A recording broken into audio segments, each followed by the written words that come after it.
Hi, this is author-philosopher Ronald E. Springer for EthicsUnderground.com, returning with more of the reading of Moral Armor, Chapter 5, Part 20, Long-Term Relationships. Who should be together long-term? Those who in unison generate the most positive energy. In a proper relationship, the two work together, plan together, and grow together. They are compatible if their goals match, and if neither requires sacrifice from the other. All decisions affecting both are made together, but long-range decisions yield to the mind with the longest range. Both maintain their own financial responsibility, which is simply cognitive responsibility. Each makes their own money, and each controls that same amount. They remain independent together. He might say, I have only one chance at this life. If I'm not free to live the way I wish, my spirit would die inside. That's the same for you. You have dreams and desires, as I do. We both have a full right to pursue them. Mine are on the table. My dedication to my work, private luxury, travel, kids, at a specific phase of life or none at all, and a priceless intimacy. I hope yours are on the table as well. If you're sincere, I'll use my resources to benefit us both. If not, I'll have to use them to protect myself. They have seen the trauma of unhappy coexistence, perhaps in their parents' lives, and are committed not to repeat it. No more domestic disputes or renounced dreams. No more shattered homes and battered wives. Just honesty, fairness, and sound life direction based on their mutual integrity.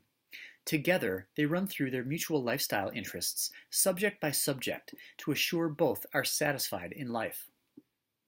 Now is not the time for compromise. Each states, I'd prefer to allocate X time and X money to this endeavor, be it kids, travel, housing, or business, in order to preserve my core passions and their growth. This is the hierarchy by which I intend to live. With core passions covered, the balance is negotiable. Neither tries to appropriate a share of their spouse's capital for their own stubborn interest. They want in life only what they can independently sustain. Neither should burden the other with gifts they could never afford alone. They must be disciplined to wait until they have accumulated the virtues necessary to maintain a desired lifestyle by their own merit. No partner is to be shielded from cause and effect, to consider money inexhaustible. It isn't. Money is human energy, as is love. To waste either or to spend it without the object's appraisal relative to the expense of effort, and whose, is a pattern of poverty. No endeavor is pursued until the timing is right for both and the money is sufficient, which sets their mutual value hierarchy. As they move forward in life, each addresses new plans and acquisitions, questioning what is most urgent or personally valuable to have first, and seeks fulfillment in the proper order. If ever they part, each is entitled to the share their investment provided. Pursuing their own independent purposes, the relationship can remain what it is in the beginning, filled with exhilarating emotions, the anticipation of joy, and the freshness of continually happening upon something special. On separate tracks yet running parallel, there is always an aura of mystery about one another. The nature of this distance holds pleasant surprises and newness around every corner. They think independently, retaining the unique perspective each brings to life, neither being limited by the interests or abilities of the other.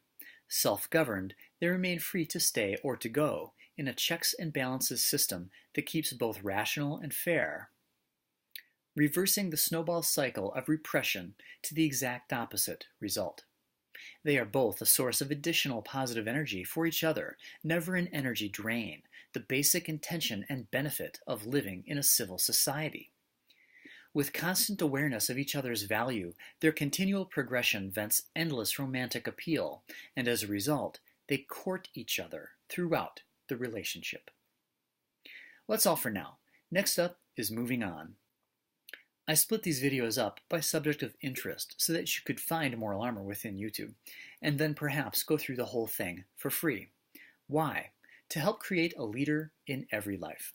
Sound civilization stair-steps up from sound coherence to sound individual to productive groups of mature individuals. Self-hatred drives fear-driven people in our world to wipe out the individual. So we need moral protection to save the future of mankind. Click subscribe and leave a thumbs up if you'd like to help wipe out moral confusion fast with nature's moral armor and make the world a better place. If you'd like to go to the next level, you'll find Moral Armor's Patreon link in the show notes. Your support is most appreciated. Thanks for watching. See you next time.